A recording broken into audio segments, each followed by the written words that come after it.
జనరల్గా first ఎక్లిప్స్లో programme రాసేటప్పుడు first మీరు ఏం చేశారు? ఒక జావా ప్రాజెక్ట్ క్రియేట్ చేశారు. ఓకే, ఒక జావా ప్రాజెక్ట్ క్రియేట్ చేశారు. ఇందులో నెక్స్ట్ ఏం క్రియేట్ చేశారు? కొన్ని ప్యాకేజెస్ క్రియేట్ చేశారు. Under these packages will create a number of classes, interfaces, some abstract classes, whatever you created, right, in this project. So ఇందులో మీరు N number of packages create చేశారు. Okay, అలాగే N number of classes and interfaces create చేశారు. Okay, so మీరు classes to class communicate అవ్వాలంటే, class to interface కానీ communicate అవ్వాలంటే ఏం చేశారు? మీన్ సమ్ ప్యాకేజ్లో ఉంటే ఇంపోర్ట్ అవసరం లేకుండా మీరు కమ్యూనికేట్ అయ్యారు. అండ్ బేసిక్ ఇన్హెరిటెన్స్ యూస్ చేశారు, లేదంటే ఆబ్జెక్ట్ క్రియేట్ చేశారు. ఇంటర్ఫేస్ అయితే inheritance concept and implements use చేసి దీనికి కాంక్రీట్ క్లాసెస్ క్రియేట్ చేశారు. ఓకే, లేకపోతే ఒక క్లాస్ 1 క్రియేట్ చేశారు. ఈ క్లాస్ 1 నుంచి ఈ క్లాస్లోకి ప్రాపర్టీస్ కావాలంటే ఎక్స్టెన్స్ ఆర్ ఆబ్జెక్ట్ క్రియేట్ చేసి తెచ్చుకున్నారు. ఓకే, ఇదంతా కూడా ఒక పర్టికులర్ ఒక ప్రాజెక్ట్లో తెచ్చుకున్నారు. ఓకే, ఇదంతా కూడా ఒక ప్రాజెక్ట్లో రాసుకుని క్లాస్ టు క్లాస్ అంటే కొన్ని ఫీచర్ మేము ఆల్రెడీ చెప్పుకున్నాం. For the reusability inheritance we use reusing the existing class properties or methods, I mean actions. Okay, and also extends. So existing use చేసుకుని on top of it we will add some extensions also. Okay, extend చేసుకుని మనం కావాల్సిన use చేసుకుని మళ్ళీ మనకు అవసరం లేని implementation అంటే దాన్ని ఓవర్ రైట్ చేసాం. This all part of the object oriented features ఇవన్నీ కూడా. ఓకే, సో జనరల్గా మీరు ఏం ప్యాకేజ్ క్రియేట్ చేసినా, క్లాస్ క్రియేట్ చేసిన ఇంటర్ఫేస్ ఏం చేశారు?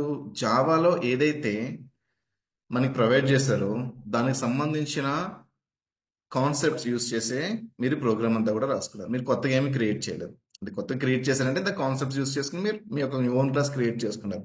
బట్ దానికి ఏదైతే మనకి సింటాక్స్ అండ్ సిమాంటిక్ రూల్స్ ఉన్నాయో అవి ఫాలో అయ్యే మన ప్రోగ్రామ్స్ అనేది రాసుకున్నాం. ఇవన్నీ కూడా ప్రీ డిఫైన్డ్గా మనకు వచ్చినాయి. లైక్ ఈక్వల్స్ మెథడ్ యూస్ చేస్తారు, బట్ ఈక్వల్ సెక్షన్ ప్రోగ్రామ్ మీద రాసామో మనం రాయలేదు. అది మనకి ఆబ్జెక్ట్ క్లాస్లో ఉన్నదాన్ని యూజ్ చేసుకున్నాం. మీన్ స్ట్రింగ్లో మనకి కొన్ని మెథడ్స్ ఉన్నాయి, కూడా స్ట్రింగ్ క్లాస్ యూజ్ చేసుకున్నాం. మన ర్యాపర్ క్లాసెస్ ఇవన్నీ కూడా ఎగ్జిస్టింగే మనం యూజ్ చేసి ప్రోగ్రామ్ రాసుకుంటే వెళ్ళాం. ఓకే, సో ఇక్కడ పాయింట్ ఏంటంటే మీరు ఇప్పుడు క్లాస్లో నుంచి క్లాస్ కమ్యూనికేట్ చేశారు, అండ్ ఒక ప్యాకేజ్లో ఉన్న క్లాస్ని ఇంకొక ప్యాకేజ్లో ఉన్న కూడా కమ్యూనికేట్ చేశారు. బట్ ఇక్కడ ప్రాజెక్ట్లో కొన్ని ఉన్నాయి. నేను ఇప్పుడు ఇంకో ప్రాజెక్ట్ క్రియేట్ చేశాను.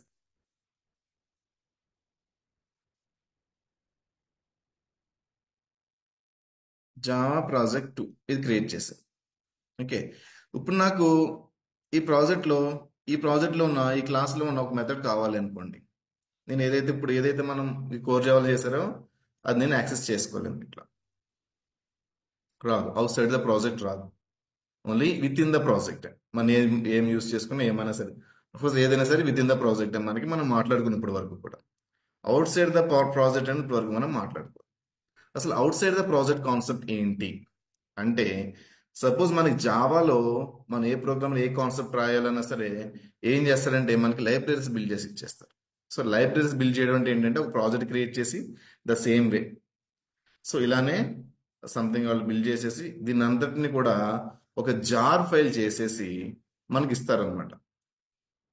ఆ జార్ ఫైల్, సో లైక్ మీరు ఇన్స్టాల్ చేసేటప్పుడు ఒక జార్ ఫైల్ ఇన్స్టాల్ చేసారు, లేదు మనకి STS ఇన్స్టాల్ చేసేటప్పుడు జార్ ఫైల్ యూస్ చేశారు. సో అలాగే మనం జావాలో డేటాబేస్ గురించి మనం చెప్పుకున్నాం. ఓకే, అలా మనకి జావా ప్రోగ్రామ్ యూస్ చేసి డేటాబేస్ కనెక్టివిటీ అవ్వాలంటే కూడా మనం కనెక్టివిటీకి మనం ప్రోగ్రామ్ రాయం. కనెక్టివిటీకి ఆల్రెడీ మనకి JDBC అనే కాన్సెప్ట్ అనేది ఆల్రెడీ ఇచ్చారు మనకి, అది మనం రీయూజ్ చేసుకుంటాం. అండ్ కనెక్షన్ ఎస్టాబ్లిష్ అవ్వాలంటే ఈ జావా నుంచి డేటాబేస్కి, దిస్ ఇస్ ద డేటాబేస్. మనం ఇప్పుడు ఏంటి ఇండివిజువల్గా నేర్చుకున్నాం. మీకు ఇప్పుడు జావా తెలుసు, డేటాబేస్ తెలుసు. ఇలా దీనికి కనెక్టివిటీ అవ్వాలంటే నార్మల్గా అయితే మనం ప్రోగ్రామ్ రాయాలి. కనెక్టివిటీని క్రియేట్ చేయడం కోసం ఇవన్నీ కూడా మనం ప్రోగ్రామ్ రాయాలి. But instead of the writing 100 or 1000 lines of code, వాళ్ళు ఒక API ఇచ్చేసారు. దాన్నే మనం జేడీబీసీ అంటాం. ఓకే, జేడీబీసీ ఏపీఐ ఇచ్చేసారు. ఓకే, అలాగే దీని నుంచి దీనికి కనెక్టివిటీ అవ్వడానికి డ్రైవర్స్ కూడా ఇచ్చారు. ఓకే, అండ్ నెక్స్ట్ ఇలా కనెక్టివిటీ అవ్వాలంటే ఆ డ్రైవర్స్ అనేది జేడీబీసీలో ఉంటే మళ్ళీ ఆన్ టాప్ ఆఫ్ ఇట్ కూడా మనకి ఈ కనెక్టివిటీ అవ్వడానికి మనం జస్ట్ ఇప్పుడు సపోజ్ మనం MySQL ఇన్స్టాల్ చేసుకుని SQL వర్క్ బెంచ్ అనే టూల్ ఇన్స్టాల్ చేసుకుని డైరెక్ట్గా క్వరీస్ రాసేస్తాం. అంతేగాని డేటాబేస్ సర్వర్ని మనం ఏమి క్రియేట్ చేసుకోలేదు కదా. అలాగే SQL వర్క్ బెంచ్ మనమే డెవలప్ చేయలేదు కదా. ఎగ్జిస్టింగ్ థింగ్ని యూస్ చేసుకుని జస్ట్ మనం ఏం చేస్తాం, వర్క్ బెంచ్లో డేటాబేస్ సర్వర్ ఎక్కడ రన్ అవుతుంది దాని యొక్క URL అంతే కదా. మీరు ప్రాపర్టీస్ ఇచ్చారు అంతే కదా. ఇందులో URL, port number, user name, password ఇచ్చేసి కనెక్ట్ అయిపోయారు. దీన్ని మీరేం ఇంప్లిమెంట్ చేయలేదు. సో ఇంప్లిమెంట్ అయిన దాన్ని తెచ్చుకున్నారు, అదే సాఫ్ట్వేర్గా. సార్ బట్ ఇది ప్రోగ్రామేటికల్గా ఆల్రెడీ ఎగ్జిస్టింగ్ దాన్ని తెచ్చుకోవడానికి ఏంటంటే అలా ఎగ్జిస్టింగ్ వాటిని అంటే ఎక్స్ప్రెస్ అంటే జావాలో ఉన్నవి లేనివి అండ్ థర్డ్ పార్టీ థింగ్స్ కూడా ఇవన్నీ కూడా ఎట్లా అంటే మనకి జార్స్గా అవైలబుల్గా ఉంటాయి. అంటే వాళ్ళు ప్రాజెక్ట్లో ఇటువంటి అన్ని కూడా బిల్డ్ చేసేసి మనకి జార్స్ని డెవలప్ చేసి ఇచ్చేస్తారు. ఆ జార్స్ని తీసుకొచ్చి మన ప్రాజెక్ట్లోకి మనం ప్లేస్ చేసుకోవాలి. అర్థవుతుందా? అలాగే జేడీబీసీ ప్రోగ్రామ్ రాయాలంటే మనకి ఇక్కడ కావాల్సిన MySQL అనే డ్రైవర్ కావాలి, MySQL కనెక్టర్ కావాలి, MySQL కనెక్టర్ జార్. సో జనరల్గా మనకి కనెక్టర్ జార్ అనేది కావాలి. ఎందుకంటే మనం ఈ కనెక్టివిటీ అవ్వడానికి మనం ఏమి రాయాలి. సపోజ్ system.out.println ఒక సిస్టంలో కన్సోల్లో ఒక కంటెంట్ ప్రింట్ చేయాలంటే మనం system.out.println అనే రాసాం, కానీ దానికి సంబంధించిన ప్రోగ్రామ్ ఎక్స్ట్రా ఏం రాయలేదు, ఆల్రెడీ ఎగ్జిస్టింగ్ దాన్ని యూస్ చేసుకున్నాం. అలాగే జావా యూస్ చేసి డేటాబేస్ కనెక్టివిటీ రావాలంటే కూడా మనం జేడీబీసీ ఏపీ అనేది మనకి బిల్డ్ చేసి ఇచ్చేసారు, దాన్ని రీయూజ్ చేసుకున్నాం. సో అలానే మీకు సర్వర్ కనెక్ట్ అండ్ సర్వర్లెట్ ఏపీఐ ఇవన్నీ కూడా రీయూజ్ థింగ్స్ మనకు ఉన్నాయి, అవైలబుల్ ఉన్నాయి. ఓకే, వీటన్ని కూడా రీయూజ్ చేసుకుంటాం. సో ఇలా రీయూజ్ చేసుకునే ప్రాసెస్ వాళ్ళు ఎలా ఇంప్లిమెంట్ చేస్తారంటే వాళ్ళు కూడా ఇలాగ ఒక ప్రాజెక్ట్ క్రియేట్ చేసి వాటన్నిటిని అందులో వాళ్ళు మనకు కావాల్సిన ప్రోగ్రామ్ అంతా కూడా వాళ్ళు రాసేసి జస్ట్ మనం అందులో ఉన్న మెథడ్ కాల్ చేసుకుని మనకి ఏ మెథడ్ అయితే కావాలో ఆ మెథడ్ కాల్ చేసుకుని ఆ మెథడ్ ఏం ఎక్స్పెక్ట్ చేస్తుందో ఆ మెథడ్ ఇన్పుట్ పాస్ చేసేసి మనం ఆ మెథడ్ యూస్ చేసుకుంటున్నాం. సపోజ్ మనం చెక్ చేస్తున్నాం, లేదంటే సబ్స్ట్రింగ్ చేస్తున్నాం, లేదా స్ప్లిట్ చేస్తున్నాం, లేదా ఈక్వల్స్ చెక్ చేస్తున్నాం. ఈక్వల్ అంటే ఆ మెథడ్ మనం ఇంప్లిమెంట్ చేయట్లేదు, వాళ్ళు ఎగ్జిస్టింగ్ ఉన్న మెథడ్లోకి ఈక్వల్లోకి 2 స్ట్రింగ్స్ని పంపిస్తున్నాం, లేదా 2 వాల్యూస్ని పంపించి ఈక్వల్ కాదు చెక్ చేస్తున్నాం. అంతే కదా, దాని నుంచి మనం ఏం రాయట్లేదు, అదే ప్రోగ్రామ్ మనం రాసేది. But we are using the existing predefined method. Okay, అలాగే ఇంప్లిమెంట్ అయిన వాటిని మన ప్రాజెక్ట్లోకి తెచ్చుకోవాలంటే అలా ఒక మనకి ప్రీ డిఫైన్ థింగ్స్ అనేవి ప్రాజెక్ట్కి డెవలప్ చేసి ఇచ్చేస్తారన్నమాట. ఓకే, వాటిని అన్ని తెచ్చుకోవాలంటే మనకు ఒక ప్రాసెస్ ఫాలో అవ్వాలి, అప్పుడే మనం తెచ్చుకోగలం. Okay, I'm back to here. Can use server also right.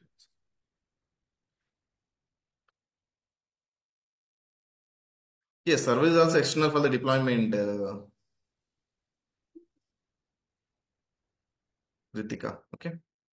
So ఇవన్నీ కూడా ప్రోగ్రామ్ రన్ చేయాలని సర్వర్లో డిప్లాయ్, మనం ఫస్ట్ సెషన్లో చెప్పుకున్నాం కదా, that is a different story. Okay, సర్వర్లో డిప్లాయ్ చేయాలి అండ్ సర్వర్లో ప్రోగ్రామ్ రాయాలనుకుంటే మనకి RT జార్ అనే సంథింగ్ కొన్ని కావాలి. ఓకే, అవన్నీ కూడా మనం మన ప్రోగ్రామ్లో యాడ్ చేసుకుంటే మనకి ఆ ప్రోగ్రామ్స్ అన్ని అందులో ఉన్నాయి, ప్రీ డిఫైన్ అన్నీ వస్తాయి అనమాట.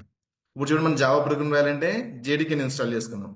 సో జేడీకేలో ఉన్న మన క్లాస్ అని కీవర్డ్ వాడుతున్నాం. మనకి క్లాస్ క్రియేట్ చేసుకోవాలంటే సమ్ మెథడ్స్ ఉన్నాయి, డేటా టైప్స్ ఇవన్నీ కూడా ఎగ్జిస్టింగే మనం యూస్ చేస్తున్నాం, మనం ఏం కనిపెట్టలేదు కొత్తగా. సో సో ఇక్కడ ఈ పాయింట్ అంతా మీకు ఎందుకు చెప్తున్నానంటే మనకి ఎగ్జిస్టింగ్ థింగ్ కూడా ఎలా డెవలప్ చేసి ఇచ్చారంటే ఇలా ఒక ప్రాజెక్ట్ డెవలప్ చేసి అల్టిమేట్గా ఒక జార్ ఇచ్చారు. సో ఇందులో ఏముంటే జార్లో అల్టిమేట్గా ఇస్ నాట్ ఏపీఐలో కానీ ఇందులో కానీ ఏముండే ఏంటంటే the packages, classes, customer packages or interfaces. Of course the class inside it will contain a number of methods, ఇది యాక్షన్స్ అనేవి ఉంటాయి. వాటన్నిటిని కూడా మనం మళ్ళీ రాయం, ఆల్రెడీ మనం జేడీబీసీ డేటాబేస్ కనెక్టివిటీ అయ్యే లాజిక్ బై అవర్ ఓన్ రాసుకోవాలంటే వెరీ బిగ్ డిఫికల్ట్. దానికి ఆల్రెడీ డెవలప్మెంట్ ఇంప్లిమెంటేషన్ చేసి ఇచ్చేసారు జేడీబీసీ లాగా, దాన్ని మనం జస్ట్ రీయూజ్ చేసుకుంటాం అంటే. ఓకే, అలాగే ఇప్పుడు గోయింగ్ ఫార్వర్డ్ ఏంటంటే మీరు ఇప్పుడు ఈ ఒక ప్రాజెక్ట్ డెవలప్ చేస్తారు, సంథింగ్ కామన్గా ఉండే థింగ్స్ ఇందులో యాడ్ చేసుకున్నారు. సో అవన్నీ కూడా ఈ ప్రాజెక్ట్లో యూజ్ చేసుకోవాలంటే నార్మల్గా మీరు ఏదైతే ఇప్పుడు ప్రాసెస్ ఆ ప్రాసెస్ అనేది వర్క్ అవుతాను. ఓకే, సో ఇలా చేయాలంటే సపోజ్ మనం చూడండి, ఇప్పుడు నీట్గా ఒక థింగ్ని ప్యాక్ చేయాలంటే ఆ ప్యాక్ చేయడానికి సంబంధించిన స్ట్రక్చర్లో మనం కవర్ అనేది రెడీ చేసుకుని ప్యాక్ చేసుకోవాలి. ఓకే, అప్పుడు మనకి నీట్గా ప్యాక్ చేసాం. ఒక స్ట్రక్చర్ వేలు ఎప్పుడైతే మనం నీట్గా థింగ్స్ అరేంజ్ చేసుకున్నామో మనకి ప్యాకింగ్ కూడా ఈజీ అవుతుంది. అల్టిమేట్గా ఒక సింగిల్ ప్యాక్ ఉంటుంది. మల్టిపుల్ థింగ్స్ లైక్ మన క్లాస్ అన్ని కూడా ఒక బ్రీఫ్ కేసులో మనం అరేంజ్ లేదంటే ఒక బ్యాగ్లో నీట్గా అరేంజ్ చేసుకుంటాం కదా. సో అల్టిమేట్గా మనం క్యారీ చేయాల్సింది only single bag. Inside the single bag it will contain all our things, mean clothes కానీ అదర్ మొబైల్ మన చార్జర్స్ కానీ రిమైనింగ్ థింగ్స్ డాక్యుమెంట్స్ కానీ ఇవన్నీ కూడా అందులో మనం will kept in to inside the bag. Okay, whenever we carry the bag means we are carrying all the things inside. Okay, అలా single thing easy to carry చేయడానికి మనకి ఇది ఒక ఈజీగా ఒక ఫార్మెట్ లో మనకి డెవలప్ చేయాలి. ఈజీ నది ప్యాక్ చేయడానికి, ఈజీ మనం డేటాను కూడా ట్రాన్స్ఫర్ చేయడం మనం జిప్ ఫైల్ ఎలా అయితే చేస్తామో it similar to that. Okay, so అలాగా మనకి ప్రీ డిఫైన్డ్ గా ఏదైనా ఏపీఐస్ డెవలప్ చేసి ఇచ్చేసారండి, అవి మన ప్రాజెక్ట్ లో యూజ్ చేసుకోవాలంటే మనకు పర్టికులర్ ప్రాసెస్ వాడాలి. సో దానికి మనం నార్మల్గా ఈ జావా ప్రాజెక్ట్ యూస్ చేస్తే సరిపోదు, లేదంటే dynamic web project supporting for JDBC servlets also not మనకి సరిపోదు. సో దానికి మనకి ఏమి ఇచ్చారంటే మనకి మ్యావన్ అనే ఒక బిల్డ్ టూల్ని ఇంట్రడ్యూస్ చేశారు. ఈ స్టోరీ అంతా ఎందుకు చెప్పాల్సి వచ్చిందంటే to understand the maven. So maven use చేసి మీరు ఒక ప్రాజెక్ట్ క్రియేట్ చేస్తారు అనుకోండి. ఓకే, సో మ్యావన్ యూజ్ చేసి ప్రాజెక్ట్ యూస్ చేసినప్పుడు ఇది అడిషనల్ గా this is an build tool.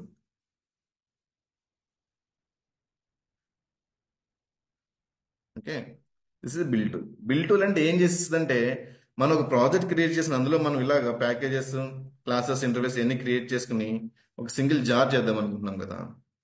ఈ జార్ అనేది జనరేట్ చేసేసి ఓకే బిల్డ్ చేసి, బిల్డ్ అంటే అదే process something it will give as a the single jar or zip or war file. Okay, ఇంకా ఏం చేస్తుందంటే మనం ఇప్పటివరకు ఏం చూస్తాం విత్ ఇన్ ద ప్రాజెక్ట్ లో క్లాసెస్ టు క్లాసెస్ లేదా ప్యాకేజ్ టు ప్యాకేజ్ కమ్యూనికేషన్ వరకు చూస్తాం. So project to project communication ఇట్లా అయితే అవ్వదు. So we can achieve through the maven. So maven project లో మనం N number of projects maven project create చేసుకోవచ్చు. ఈ ప్రాజెక్ట్ లో ఉన్న ఒక క్లాస్ ని ఒక వేరే ప్రాజెక్ట్ ఒకటి క్రియేట్ చేసుకుని వేరే ప్రాజెక్ట్ లో ఉన్న ఇంకో క్లాస్ 2 లో మనం దీన్ని యాక్సెస్ చేసుకోవచ్చు.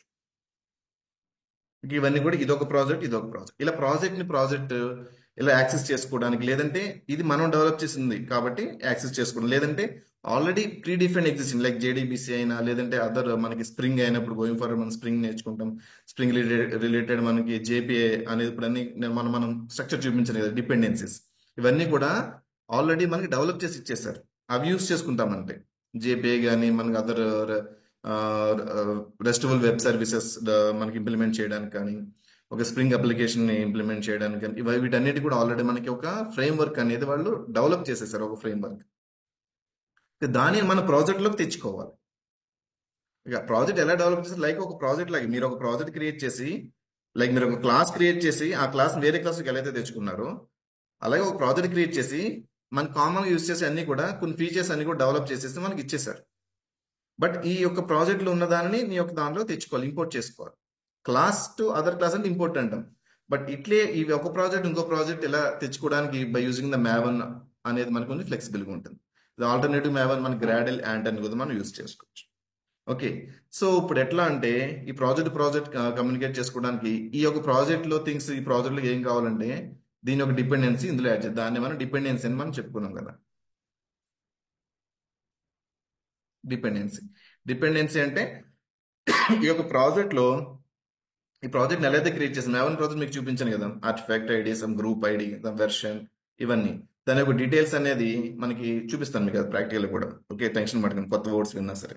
ఓకే, సో దీని యొక్క డిపెండెన్సీ మనకి ఒక పామ్ డాట్ ఎక్స్ఎంఎల్ అనేది ఒకటి ఇచ్చారు. ప్రాజెక్ట్ ఆబ్జెక్ట్ మోడల్ అనేది this is an XML file. Okay, the project object model ఇది నార్మల్ ఆబ్జెక్ట్ ఓరియంటెడ్ ప్రోగ్రామ్ వేరు, this project object oriented model ఏం చేస్తుందంటే మనకి ఈ ప్రాజెక్ట్ లో ఉన్న ఈ ప్రాజెక్ట్ ని వేరే దాంట్లోకి ఏది ఇంక్లూడ్ చేసుకోవచ్చు అనమాట. ఇది నథింగ్ బట్ ఇంపోర్ట్ చేసుకోవచ్చు.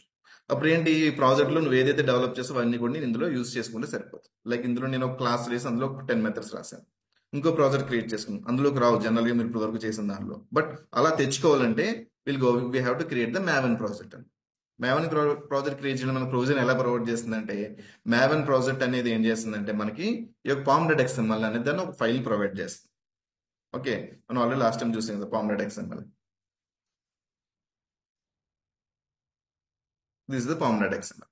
సో మీరు చూడండి ప్రాజెక్ట్ క్రియేట్ చేసేటప్పుడు ఇవే details artefact ID version mean group ID artefact ID version number ఇవే మీరు ప్రాజెక్ట్ క్రియేట్ చేసినప్పుడు ఇచ్చారు.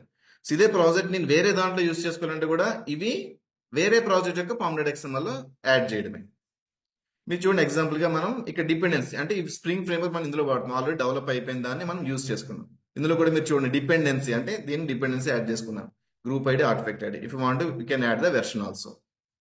ఓకే, ఇందులో చూడండి group ID artefact ID, group ID artefact ID ఇవన్నీ కూడా ఇవి కూడా ఇలాంటి ఒక Maven ప్రాజెక్ట్స్ డెవలప్ చేసేసి ఉన్నాయి రెడీగా. మనకి ఏదైతే కావాలో వాటిని ఇంపోర్ట్ చేసుకున్నాం. మీరు చూస్తే ఏ రిలేటెడ్ కానీ కాఫ్కా రిలేటెడ్ కానీ ఇంకా అమెజాన్ వెబ్ సర్వీసెస్ కానీ ఇంకా నెట్ఫ్లిక్స్ రిలేటెడ్ థింగ్స్ కానీ ఇంకా లాట్ మెనీ లైబ్రరీస్ మనం చూసాం అందులో. ఇది మనం ప్రాజెక్ట్ క్రియేట్ చేసేటప్పుడు spring boot starter project create చేసేటప్పుడు ఇది క్రియేట్ చేసేటప్పుడు కొన్ని చెక్ చేస్తాం కదా మనం, రిమైనింగ్ కూడా ఉన్నాయి. ఇవన్నీ కూడా ఏంటంటే నువ్వు ఏదైతే క్రియేట్ చేసావు దాని రిలవెంట్ మనం చెక్ చేసుకున్నమాట. అవి ఎలా తెలుస్తాయంటే మీకు తెలుసు, మీకు ఇది ఇవన్నీ కూడా క్లారిటీ వచ్చేసరికి మీకు ఇది అర్థమవుతుంది. ఓకే, అవి ఏమేమి డిపెండెన్సీస్ నేను తెచ్చుకోవాలి అంటే అది మనం డెవలప్ చేసే దాని ప్రకారం ఉంటుంది అనమాట. సో ఇప్పుడు నేను ఈ ప్రాజెక్ట్ లో డేటాబేస్ కనెక్టివిటీ అవ్వాలనుకుంటున్నాను. సో డేటాబేస్ కనెక్టివిటీ అవ్వాలనుకుంటే నాకు ఇక్కడ JPA కావాలి. ఇది చూడండి, ఇదో dependency. Okay, so next connectivity communication establish చేయడానికి మనకి కనెక్టర్ కావాలి. చూడండి, MySQL కనెక్టర్ J అనేది కావాలి. సో ఇట్లా ఒక మనకు ఐడియా వస్తుంది. మీకు అన్ని స్టార్టింగ్ కాబట్టి కొంచెం కన్ఫ్యూజన్ ఉంటుంది, బట్ ఇది యూస్ చేసేది మీకు ఒక క్లారిటీ వస్తుంది అనమాట. సో ఇవన్నీ కూడా ఏంటంటే మనం ఈ ప్రాజెక్ట్ ఎలా అయితే క్రియేట్ చేసామో, సో వాళ్ళ ఫ్రేమ్వర్క్ క్రియేట్ చేసినప్పుడు ఇలాంటి ప్రాజెక్ట్స్ క్రియేట్ చేసేసి మనకి అవైలబుల్ గా ఇచ్చారన్నమాట ఇవన్నీ కూడా. సో వాటన్నిటిని రీయూజ్ చేసుకుంటున్నాం మనం. ఓకే, వాటన్నిటిని రీయూజ్ చేసి ఎలాంటి ఇవన్నీ కూడా మనకి రిమోట్ రిపాజిటరీలో ఉంటాయి. అవన్నీ ఇవన్నీ కూడా ఇచ్చాం కదా, ఈ URLs అన్ని కూడా ఈ by using help of this URL మనం ఏదైతే ప్రాజెక్ట్ కావాలని చెప్పి ఈ pom.xml లో మనం మెన్షన్ చేసాము.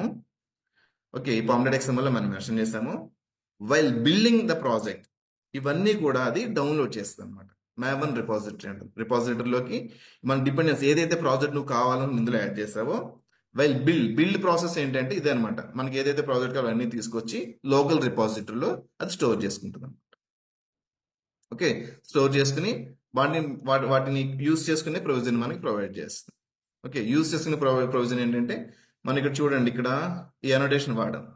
ఈ అనోటేషన్ వాడంటే org.spring framework.boot.spring application ఇంపోర్ట్ ఇక్కడ నుంచి తీసుకుంది. ఎందుకు ఇంపోర్ట్ చేసుకుందంటే ఇది ఇంపోర్ట్ చేసామంటే the class should be implemented somewhere else, right? ఆ క్లాస్ అనేది నువ్వు డెవలప్ చేసావో లేదు, బట్ అది ఎవరు డెవలప్ చేశారు? ఆల్రెడీ ఫ్రేమ్వర్క్ లో అది డెవలప్ చేసి ఇచ్చారు. అది మనం తెచ్చుకుంటున్నాం. ఇక్కడికి ఎందుకు వచ్చిందంటే బికాస్ ఆఫ్ నేను ఇక్కడ ఈ స్ప్రింగ్ బూట్ స్టార్టర్ వెబ్ అనేది నేను ఇక్కడ యాడ్ చేశాను కాబట్టి, ఈ డిపెండెన్సీ యాడ్ చేశాను కాబట్టి ఇది నాకు తీసుకొచ్చి ఈ అనోటేషన్ అనేది ఆ ప్రాజెక్ట్ లో ఉంది. అది తీసుకొచ్చి నాకు ఇందులో యాడ్ అయింది అనమాట. అనోటేషన్ ఆర్ దిస్ క్లాస్ మీరు ఇక్కడ చూడొచ్చు. దీని మీద క్లిక్ చేస్తే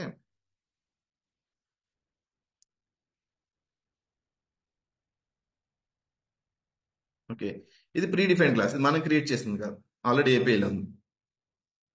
okay, this is the class. ఒక అప్లికేషన్ స్టార్ట్ చేయడానికి ఈ క్లాస్ ఇచ్చింది. ఇది మనం క్రియేట్ చేసాం లేదు, బట్ మన ప్రాజెక్ట్లోకి ఎలా వచ్చింది? వేరే ప్రాజెక్ట్లో క్రియేట్ చేసిన ఒక క్లాస్ మన ప్రాజెక్ట్లోకి ఎలా వచ్చింది అంటే బికాస్ ఆఫ్ ద pom.xml లో మనం ఏదైతే ప్రాజెక్ట్ మనం ఇక్కడ యాడ్ చేసామో అందుకు మనకు వచ్చిందండి ఇది యాడ్ చేయడం వల్ల. ఓకే, సో అలాగే మనం ఇంకో Maven ప్రాజెక్ట్ క్రియేట్ చేస్తాం. ఈ Maven ప్రాజెక్ట్ నుంచి ఇంకో మీరు కొత్తగా క్రియేట్ చేయబోయే Maven ప్రాజెక్ట్ యాడ్ కమ్యూనికేట్ చేసుకోవాలంటే మన ప్రాజెక్ట్ క్రియేట్ చేసేటప్పుడు ఈ డేటా ఇస్తున్నాం కదా, ఈ రెండింటిని అండర్ డిపెండెన్సీ అనే ట్యాగ్ కింద మనం యాడ్ చేస్తే ఇప్పుడు ఈ ప్రాజెక్ట్ లో ఉన్న అన్ని కూడా అంటే అన్ని ఇన్ ద సెన్స్ ఇందులో ఏదైతే ప్యాకేజెస్, ఏ క్లాసెస్, ఇంటర్ఫేసెస్ ఏవైతే ఉన్నాయో అవన్నిటిని కూడా నువ్వు యాక్సెస్ చేసుకునేలాగా ఈ యొక్క ప్రాజెక్ట్ లోని కంటెంట్ మొత్తాన్ని నీకు కొత్తగా క్రియేట్ చేయబోయే ప్రాజెక్ట్ లోకి ఇచ్చేస్తాను అన్నమాట. ఓకే, సో అదేంటంటే ఇందులో ఆల్రెడీ అన్ని యాడ్ చేసావు, ఈ ప్రాజెక్టులు అన్ని ఉన్నాయి. సపోజ్ ఈ ప్రాజెక్ట్ నేను ఇంకో కొత్త ప్రాజెక్ట్ ఎందులో యాడ్ చేసినా ఇవి ఇంక్లూడింగ్ ఈ ప్రాజెక్ట్ లో నేను ఏదైతే కొత్త క్లాస్ క్రియేట్ చేసినా అవన్నీ కూడా వేరే ప్రాజెక్ట్కి వచ్చేస్తాయి అనమాట. మనం యాక్సెస్ చేసేసుకోవచ్చు. సో మీరు ఆల్రెడీ ఇన్హెరిటెన్స్ కాన్సెప్ట్ అర్థమైంది. క్లాస్ టు క్లాస్ మనం వేరే ప్యాకేజ్ లో ఉన్న క్లాస్ కూడా వేరే ప్యాకేజ్ లో యూస్ చేసుకుంటాం. ఇప్పుడు ఇది ప్రాజెక్ట్ టు ప్రాజెక్ట్ అనమాట. సో మనం ఆల్రెడీ అలా కమ్యూనికేట్ చేయడానికి Maven అనేది one of the build tool. Build tool అని ఎందుకు అన్నామంటే ఇట్ ఈస్ బిల్డింగ్ అంటే ఇవన్నీ ఫెసిలిటేట్ చేస్తుంది మనకి ప్రాజెక్ట్ కమ్యూనికేట్ చేయడానికి, ప్రాజెక్ట్స్ తెచ్చుకుని ఇవ్వడానికి. ఇది మనం మళ్ళీ యాక్చువల్గా ఇవన్నీ ఏంటంటే ప్రీవియస్ గా ఎట్లా ఉండేదంటే ఇవన్నీ కూడా మాన్యువల్ గా మనం డౌన్లోడ్ చేసుకుని లైబ్రరీస్ లో మనం మాన్యువల్ గా పెట్టుకోవాల్సి వచ్చింది అనమాట. మరి అంతకుముందు ఏం చేసేవారు మ్యావన్ అంటే ఏంటంటే ఏదైతే మనం ప్రాజెక్ట్ క్రియేట్ చేసుకున్నామో ఆ ప్రాజెక్ట్లో ఏదైతే నీకు ఇది కావాలో దాని రిలేటెడ్ యొక్క జార్ ఫైల్ మనం ఎక్స్ప్లిసిట్ గా డౌన్లోడ్ చేసుకుని ఈవెన్ సపోజ్ MySQL కనెక్టర్ కావాలంటే అది ఎక్స్ప్లిసిట్ గా డౌన్లోడ్ చేసి లైబ్రరీలో యాడ్ చేసుకోవడం. ఓకే, సర్వ్లెట్ రిలేటెడ్ కావాలంటే దానికి సంబంధించిన జార్స్ అన్ని డౌన్లోడ్ చేసుకుని మనం సర్వ్లెట్ అనే సారీ టామ్కిట్ అనే సర్వర్లో అందులో యాడ్ చేసుకోవడం, ఇవన్నీ కూడా మాన్యువల్ గా చేసుకోవాల్సి వచ్చేది అనమాట. ఓకే, స్ప్రింగ్ బూట్ వచ్చేసరికి not only spring boot, spring కూడా ఏంటంటే ద మ్యావన్ అనే ఒక బిల్డ్ టూల్ ని ఈ యొక్క జావా ప్రోగ్రామ్ రెండు క్లబ్ చేసి మనకి ఇంట్రడ్యూస్ చేస్తారు. సో మ్యావన్ అనేది ఏం చేస్తుంది, నీకు ప్రాజెక్ట్ నుంచి ఏ ప్రాజెక్ట్ ఏది కావాలన్నా సరే మ్యావన్ యూస్ చేసుకో. నీకు ఆల్రెడీ కొన్ని ఫ్రేమ్వర్క్స్ ఇచ్చేసాము, అందులో నీకు ఏది కావాలో అది నువ్వు సింపుల్ గా డిపెండెన్స్ యాడ్ చేసిన POM.xml నువ్వు యూస్ చేసేసుకో అని చెప్పేసి ఇచ్చారనమాట. సో ఇవన్నీ కూడా ప్రాజెక్ట్, అందుకని మనకి క్లాస్ అనేది మనకి ఇలా క్రియేట్ చేసుకోగలిగాం. Okay, this is about the POM.xml. ఇలాంటి ప్రాజెక్ట్ ఇవన్నీ కూడా ఆల్రెడీ క్రియేట్ అయిన ప్రాజెక్ట్, మీరు చేసినవి కాదు, ఆల్రెడీ వేరే వాళ్ళు క్రియేట్ చేసి, అంటే ఆల్రెడీ మీరు లైబ్రరీస్ ఫ్రేమ్వర్క్ లో ఆల్రెడీ అవైలబుల్గా ఉన్న ప్రాజెక్ట్స్ అన్ని కూడా మనం ఇందులో యాడ్ చేసుకున్నాం. ఎందుకంటే మనం అవన్నీ యూజ్ చేసుకుని మన ఓన్ ప్రాజెక్ట్ మనం డెవలప్ చేసుకున్నాం. మనం ఓన్ డెవలప్ చేసుకున్న ప్రాజెక్ట్ ని కూడా వేరే మ్యావన్ ప్రాజెక్ట్ లోకి యాడ్ చేసుకోవచ్చు. అలా యాడ్ చేసుకుని సేమ్ ఇంకో మ్యావన్ ప్రాజెక్ట్ క్రియేట్ చేసుకుని ఈ యొక్క group ID, artefact ID, under the dependency ఇది ఎలా అయితే యాడ్ చేసిన అలా యాడ్ చేసుకుంటే అప్పుడు ఈ ప్రాజెక్ట్లో ఉన్నాయి కూడా వేరే ప్రాజెక్ట్ లోకి వచ్చేస్తాయి. ఓకే, సో ఎప్పుడైతే మనం ఈ యొక్క ప్రాజెక్టులు అన్ని యాడ్ చేసి బిల్డ్ చేస్తామో it will generate on target, అంటే జార్ ఫైల్ జనరేట్ చేస్తుంది. ఓకే, సింపుల్ గా మనం రైట్ క్లిక్ చేయండి, స్టెప్స్ గుర్తుపెట్టుకోండి. ఓకే, రైట్ క్లిక్ చేసి రన్ యాజ్ మ్యావన్ క్లీన్, అంటే క్లీన్ చేసే లోపల ప్యాకేజెస్ అన్ని కూడా maven install is nothing but a command to build our maven project. గుర్తుపెట్టుకోండి ఇది. Okay, how to build your maven project అంటే it is good maven clean install, clean package. Only clean అంటే ఈ యొక్క టార్గెట్ ఫోల్డర్ని ఎంప్టీ చేస్తాను. ఇప్పుడు target ఫోల్డర్లో ఏం లేవు చూడండి. After the build will get something. Downloading అని వస్తుంది చూసారా, ఇది చూడండి. డౌన్లోడింగ్ అని ఎందుకు వస్తుందంటే నేను ఏదైతే కావాలనుకున్నాను ప్రాజెక్ట్స్ అన్ని కూడా ఇక డిపెండెన్స్ యాడ్ చేశాను కాబట్టి ఏదైతే డిపెండెన్స్ యాడ్ చేసిన రిలేటెడ్ సంబంధించిన జార్ ఫైల్స్ అన్ని కూడా డౌన్లోడ్ చేస్తాను అనమాట. మీరు ఇక్కడ చూడొచ్చు. ఓకే, మైక్రోమీటర్, సో ఇవన్నీ రిలేటెడ్, ఇవన్నీ కూడా జార్స్ అనమాట. ఇవన్నీ ఆల్రెడీ డెవలప్ అయిపోయి ఇచ్చినాయి అనమాట. సో ఇవన్నీ కూడా ఇది ఆటోమేటిక్గా మనం డౌన్లోడ్ చేసి రిపాజిటరీలో, this is the repository, the maven repository. మీకు చూడు రిపో మ్యావన్ రిపాజిటరీ నుంచి అది లోకల్ రిపాజిటరీలోకి మనం డౌన్లోడ్ చేస్తున్నాం. ఎక్కడంటే మీరు ఇక్కడ చూడొచ్చు యూజర్ నేమ్ అండ్ .m2 అనే ఫోల్డర్ మ్యావన్ ని క్రియేట్ చేసుకుని రిపాజిటరీ అనే ఒక ఫోల్డర్ క్రియేట్ అన్ని ఈ రిపాజిటరీలోకి డౌన్లోడ్ చేసుకుని ఎక్కడేంటి మ్యావన్ రిపాజిటరీ నుంచి, అంటే ఆన్లైన్ HTTP అంటే ఒక పర్టికులర్ సెంట్రల్ రిపాజిటరీలో నుంచి మీకు లోకల్ రిపాజిటరీలోకి మీరు ఏదైతే ప్రాజెక్ట్స్ POM.xml లో యాడ్ చేశారో వాటిని అన్ని జార్ ఫైల్స్ అన్ని కూడా ఈ మ్యావన్ బిల్డ్ టూల్ అనేది డౌన్లోడ్ చేసుకుని మన లోకల్ రిపాజిటరీలోకి అయితే రెడీలే అవైలబుల్ గా మనకి రెడీ టు యూజ్ లాగా మనకి అన్ని కూడా ఫెసిలిటేట్ చేస్తుంది అనమాట. ఓకే, సో ఇప్పుడు టార్గెట్ ఫోల్డర్ మీరు ప్రీవియస్ గా ఎంటీ ఉండే, ఇప్పుడు జస్ట్ ఐఎమ్ రిఫ్రెషింగ్ ఇట్. మీరు చూడండి ఇప్పుడు it will generate an jar file. ఈ జార్ ఫైల్ ఏముంటాయి అంటే ఈ యొక్క ప్రాజెక్ట్ మొత్తంలో ఏవైతే ఫైల్స్ ఉన్నాయో అవన్నీ కూడా ఇందులో ఉంటాయి అనమాట. లైక్ మీరు చూడండి జిప్ చేస్తారు కదా, it is similar to that only. Okay, I will show you. WinRAR ఉంటే you can see this. Okay, no, I will show you that. Okay, ఇవన్నీ కూడా మ్యావన్ డిపెండెన్స్ అనమాట. ఇవన్నీ జాక్సన్, జకర్తా, ఇవన్నీ కూడా మీరు APIs డెవలప్ చేయడానికి కమ్యూనికేట్ చేసి ఇవన్నీ కూడా అనమాట. JUnits రాయడానికి log4j ఇవన్నీ డిఫాల్ట్ గా వచ్చాయి అనమాట. లాగ్ బ్యాక్ ఇవన్నీ కూడా logging mechanism. Okay, micrometer, the spring boot ఇవన్నీ కూడా మనం తెచ్చుకున్నాం. ఇవన్నీ కూడా డెవలప్ చేసి ఇచ్చేసారు. ఇవన్నీ కూడా మనం తెచ్చుకున్నాం. This all are stored under the maven dependencies. ఇప్పుడు ఏంటి, మనం ప్రాజెక్ట్ డెవలప్ చేయడానికి ఆల్రెడీ ఏ రెడీలు అవైలబుల్ ఉన్నాయి, డెవలప్ అయిపోయినాయి కూడా జస్ట్ రీయూజ్ చేసుకోవడం కోసం ఆ ప్రాజెక్ట్స్ అన్ని కూడా నా ప్రాజెక్ట్లోకి తెచ్చుకున్నాను ఇప్పటి వరకు అంతే. ఓకే, అలా తెచ్చుకునే ప్రాసెస్ మనం ఇక్కడ యూజ్ చేసేది మ్యావన్ అనే ఒక బిల్డ్ టూల్ అనమాట. ఈ బిల్డ్ టూల్ యూజ్ చేయడం వల్ల మనకి our life will be very simple and easy అనమాట. ఓకే, సో మ్యావన్ అనేది స్ప్రింగ్ బూట్ తోనే వచ్చిందా లేదంటే లేదు. మ్యావన్ అనే దాన్ని చాలా డెవలప్ చేశారు. ఓకే, స్ప్రింగ్ బూట్ లో కూడా సెపరేట్ గా మనకి దాన్ని డెవలప్ చేసి ఇచ్చారు. ఎందుకు, what is the other things they developed అంటే, మ్యావన్ అనేది స్ప్రింగ్ హైబర్నేట్ యూస్ చేసినప్పుడు కూడా దాన్ని మ్యావన్ అనేది అల్టిమేట్ గా దీని యొక్క అడ్వాంటేజ్ ఏంటంటే ఆ థింగ్స్ ఇది మనకి బిల్డ్ చేయడానికి ఇది ఒకటి. మనకి ఇప్పుడు ఏదైనా ప్రాజెక్ట్ మనం డెవలప్ చేసిన ప్రాజెక్ట్ క్లయింట్కి ఇచ్చేది ఏంటంటే ఈ జార్ ఫైల్ ఒకటి ఇస్తాం ఎండ్ యూజర్. ఇది ఒకటి రన్ చేసుకుంటే వాటి ప్రాజెక్ట్ రన్ అయిపోతుంది. బ్యాక్ ఎండ్ సర్వీసెస్ ఏపీఎస్ అన్ని కూడా రన్ అయిపోతాయి అనమాట. ఈ కోడ్ ఇవ్వం. ఏదైనా మాడిఫై చేయాలంటే అప్పుడు నీ లోకల్లో ఈ ఫైల్ ఓపెన్ చేసి కోడ్ ఇక్కడ మాడిఫై చేసి మళ్ళీ బిల్డ్ చేసి ఈ జార్ అనేది క్లౌడ్లో డిప్లాయ్ చేస్తాం. ఏడబ్ల్యూఎస్ కానీ అజూర్ కానీ జీసీపీలో కానీ మనం అక్కడ ఈ జార్ని డిప్లాయ్ చేసి ఇది రన్ చేస్తాం. మీరు మెయిన్ ఫైల్ ఏదైతే రన్ చేస్తే రిమైనింగ్ ఫైల్స్ అని ఎట్లయితే రన్ అయినాయో ఎలా ప్రాసెస్ అయినాయో ఈ జార్ ఫైల్ ఒకటి మనం డిప్లాయ్ చేస్తాం అనమాట. క్లౌడ్లో ఇచ్చి ఇది ఒక ఫైల్. సో ఇలా జనరేట్ చేయడం కోసం మనం ఈ యొక్క మ్యావన్ యూస్ చేస్తున్నాం. ఈ పర్టికులర్ స్ట్రక్చర్లో మనం ఫాలో అయినప్పుడు మటుకే మన మ్యావన్ అనేది మనకు జార్ ఫైల్ జనరేట్ చేసి ఇస్తుంది అనమాట. ఇట్లా ఓకే. సో ఇదేంటి, ఇందులో మనం కొత్త ఫైల్స్ కూడా యాడ్ చేసుకునే కూడా ఇవన్నీ ఇందులో ఇంక్లూడ్ చేస్తాం. లేదంటే ఎగ్జిస్టింగ్ యూస్ చేసుకోవాలంటే we have to add the dependency in the palm dot X.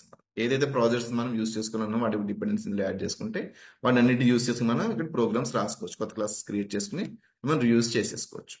Like string అనే క్లాస్ రాస్తారు. ఎందుకు, మన జావా ఉంది కాబట్టి already long package default import అవుతుంది కదా, మనం డైరెక్ట్గా మనం స్ట్రింగ్ అనే క్లాస్ని యూస్ చేసుకుని దాని మెథడ్స్ అన్ని కూడా మనం యూస్ చేసుకున్నాం కదా. కంపేర్ కానీ స్ప్లిట్ కానీ ఇవన్నీ మనం దానికి సంబంధించిన లాజిక్స్ ఏం రాయలేదు. ద సిమిలర్ వే దీని కొంచెం ఎక్స్టెన్సివ్ వేలు ఏంటంటే మనకి ఇది ఒక our life will be busy to take in care of all these things. Okay, coming to the spring bit, అంటే స్ప్రింగ్ ఉంది కదా, స్ప్రింగ్ బూట్కి ఇంకా అడ్వాంటేజ్ అంటే మనకి నార్మల్గా ఈ జార్ ఉంది చూసారా, ఈ జార్ని తీసుకెళ్ళి వేరే ఒక వెబ్ ఆర్ అప్లికేషన్ సర్వర్లో డిప్లాయ్ చేయాల్సి వచ్చేది, ఒక సర్వర్లో ప్లేస్ చేయాల్సి వచ్చేది అనమాట. సో స్ప్రింగ్ బూట్ వాళ్ళ అడ్వాంటేజ్ అంటే మనకి ఇన్బిల్ట్ గా అపాచీ టామ్కెట్ అనే సర్వర్ని మనకి ఇన్బిల్ట్ గా ఇచ్చేసారు. సో ఎక్స్ప్లసిట్ గా నువ్వు ఇక్కడ బిల్డ్ చేసిన జార్ని తీసుకెళ్లి ఇందులోని డిప్లాయ్ చేయాల్సిన అవసరం లేదు. ఇప్పుడు డైరెక్ట్ గా మీరు ఈ ప్రాజెక్ట్ రన్ చేస్తే ఇది నథింగ్ బట్టి రన్ అయ్యే సర్వర్ లో రన్ అయినట్టుగానే మీకు వచ్చేస్తుంది అనమాట. మీరు చూడండి, రైట్ క్లిక్ చేసి run as spring boot application.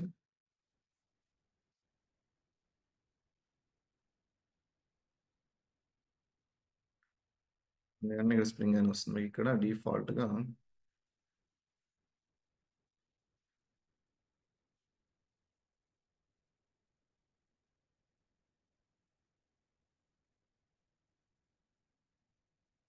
This is Apache Tomcat. Okay, starting server engine ఇది ఇన్బిల్ట్ గా మనకి స్ప్రింగ్ బూట్లు ఇచ్చేసారు. స్ప్రింగ్ అప్లికేషన్ అయితే మనం ఎక్స్ప్రెసిట్ గా అపాచీ టామ్కెట్ అనే సర్వర్ ని యాడ్ చేసుకుని అందరూ డిప్లాయ్ చేసుకోవచ్చు వచ్చింది. ఓకే, అపాచీ టామ్కెట్ అనే సర్వర్ వచ్చేసి. అండ్ నెక్స్ట్ డేటాబేస్ కనెక్టివిటీ అవ్వాలంటే కూడా సెపరేట్ క్లాసెస్ అవన్నీ కూడా రాయాల్సి వచ్చేది. ఇప్పుడు స్ప్రింగ్ బూట్ వల్ల ఏంటంటే సింపుల్ గా మనం డేటాబేస్ యొక్క క్రెడెన్షియల్స్ ఇందులో కాన్ఫిగర్ చేస్తే సరిపోతుంది. మనం ఎలా అయితే ఈ యొక్క ఏంటిది మైఎస్క్యూఎల్ వర్క్ బెంచ్ మనం ఎలా అయితే ఇందులో యూజర్ నేమ్ పాస్వర్డ్ ఇచ్చి కనెక్టివిటీ అయ్యామో, ఎర్లియర్ గా స్ప్రింగ్ కానీ స్ప్రింగ్ జేడిబిసి కానీ స్ప్రింగ్ అని యూస్ చేసి ఏంటంటే మనం దానికి ఒక సెపరేట్ క్లాసెస్ ఇవన్నీ కావాల్సి కనెక్షన్ ఎస్టాబ్లిష్ చేయడానికి ఇవన్నీ వీటన్నిటికీ కూడా ఏంటంటే సెపరేట్ క్లాసెస్ అనేవి యూస్ చేయాల్సి వచ్చింది. ఇప్పుడు అలా ఏం లేదు, డేటాబేస్ కనెక్టివిటీ అవ్వడం డైరెక్ట్ గా డేటాబేస్ ఏ సర్వర్లో రన్ అవుతుంది దాని యొక్క డిబి సర్వర్ యూఆర్ఎల్. ఇది కాదు, కాన్ఫిగరేషన్ ఇస్తాను, మాకు అర్థమవుతాయని మీకు చెప్తాను. ఓకే, అండ్ యూజర్ నేమ్,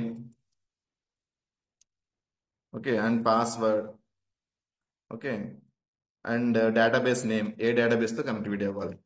ఇక్కడ వరకు కూడా ఈ ఎగ్జాక్ట్ ప్రాపర్టీస్ కాదు, బట్ డేటాబేస్ నేమ్ ఇవన్నీ కూడా మనకి ఇందులో కాన్ఫిగర్ చేసుకుంటే సరిపోతుంది.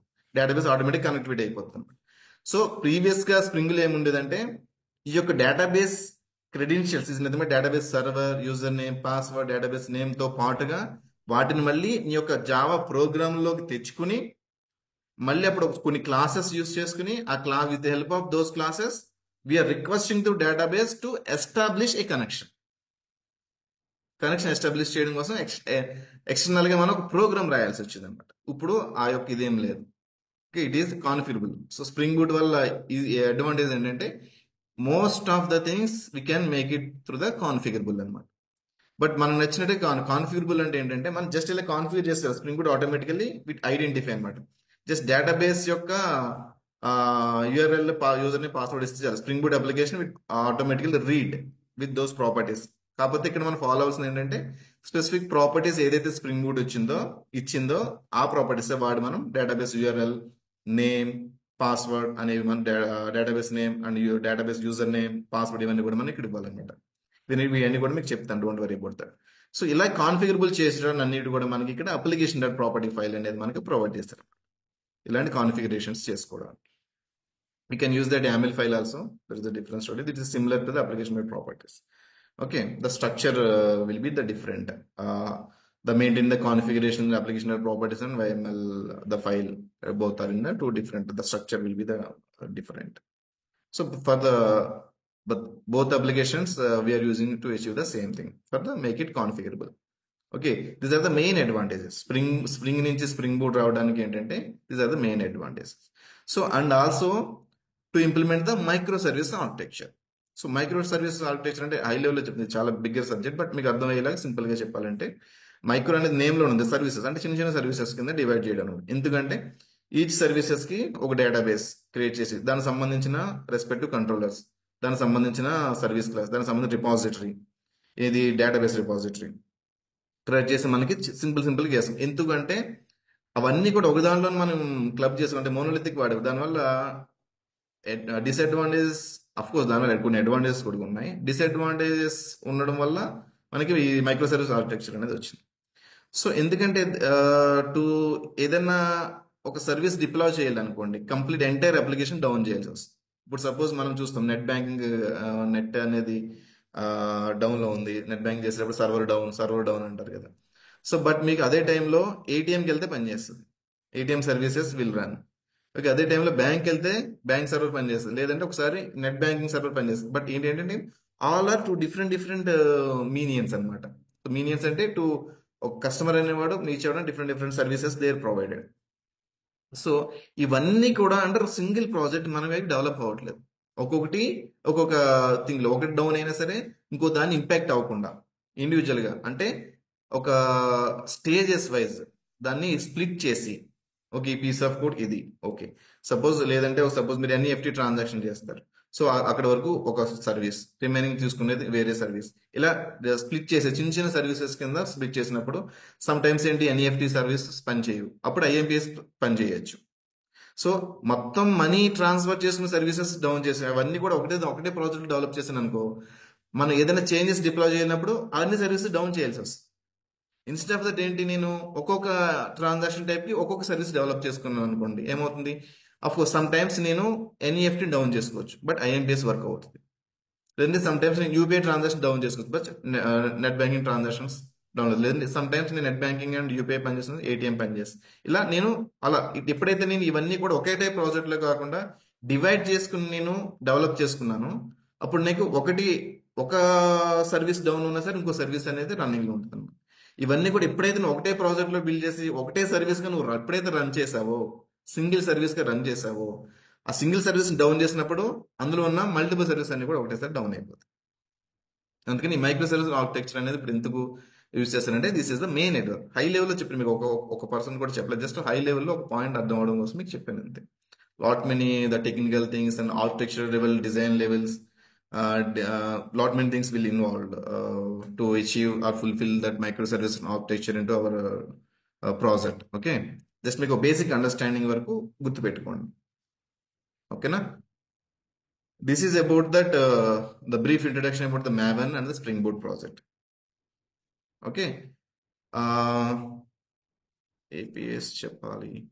Okay, that's all for today. Tomorrow మీకు ఏంటంటే ఏపీఎస్ ఎలా బిల్డ్ చేస్తారు, like control RESTful web service అంటే రెస్ట్ ఏపీఎస్ ఎలా డెవలప్ చేస్తారు అనేది మీకు రేపు క్లాస్లో కవర్ చేస్తాం. ఇప్పుడు ఏదైతే మీరు డేటాబేస్ లో క్రౌడ్ ఆపరేషన్ నేర్చుకున్నారు కదా, దానికి సంబంధించిన అన్ని కూడా మనం ఇప్పుడు జావాతో రాస్తాం అనమాట. జావాలో ఒక ఫ్రంట్ అండ్ ఫామ్ క్రియేట్ చేసి instead of the form we will use the post man.